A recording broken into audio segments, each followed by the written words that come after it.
Kenapa saya cerita ini? Karena kealiman itu adalah sesuatu yang dibanggakan Allah. Imam Amudi itu ulama ahli matematika. Jadi ada ulama itu ahli matematika. Dia nggak pernah ngajarkan pesolatan, zakat, sholat, tapi dia ngajar matematika.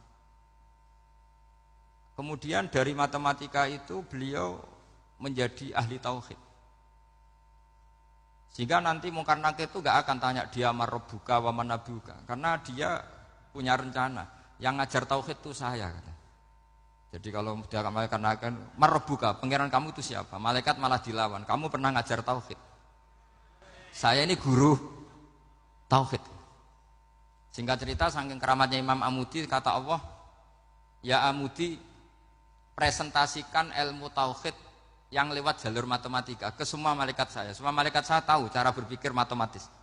Karena malaikat itu imannya itu iman mauhibah, karena dia malaikat, ya iman karena tahu neraka, tahu surga, terus dia iman. Kalau kita enggak, kita iman tuh pakai logika, jadi lebih keren. Loh betul. Malaikat itu ketika bangga, ya Allah, apa ada orang yang imannya di atas kita? Jawabnya Allah ada. Siapa? Ya orang-orang kudus, kata Allah. Kira-kira gitu. Kenapa? Ya betul. Karena kamu iman saya itu wajar, kamu tahu saya, tapi mereka nggak tahu saya tapi iman. Kenapa bisa iman ya Allah? Karena mereka punya logika, punya akal. Akhirnya Imam Amudi disuruh sama Allah presentasikan logika tauhid kamu lewat jalur matematika. Malaikat disuruh dengerin semua, Isma'u ya malaikati, ini mimpinya wali. Terus Imam Amudi mulai mengajarkan nisbatul isnaini ilal wahid wa nisbatus salasa wal arba'ah ila ma la nihayatalah niku binisbatin wahidah, yaitu far'un minal asli wa huwa al wahid. Mbok angka sebanyak apapun 2, 3, 4 sampai 1 miliar itu nisbatnya ke angka 1 adalah nisbatul far'i ilal asli. Semuanya berasal dari 1. Maka hadhil awalim atau hadal alam ila ma la nihayatalahu, tetap semuanya ini cabang dari satu, yaitu wujud dari satu, yaitu Allah Subhanahu wa ta'ala.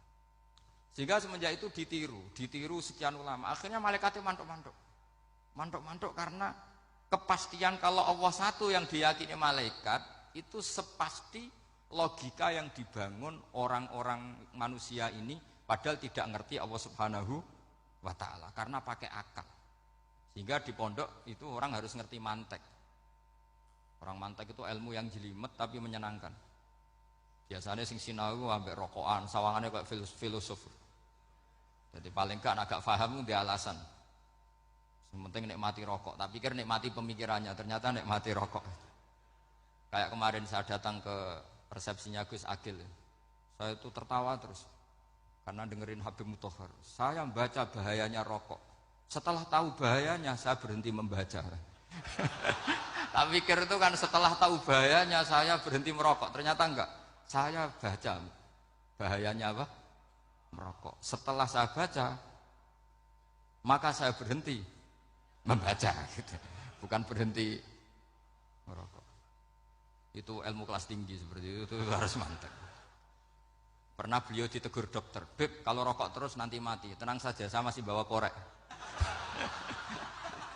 Dikira itu kan orangnya yang mati, ternyata beliau enteng saja. Santai aja dok, saya masih bawa korek. Jadi saya bukan nyarankan santri rokok, tapi orang rokok itu memang punya logikanya sendiri. Kalau Banafek Hajen itu masih pernah bahas saya juga.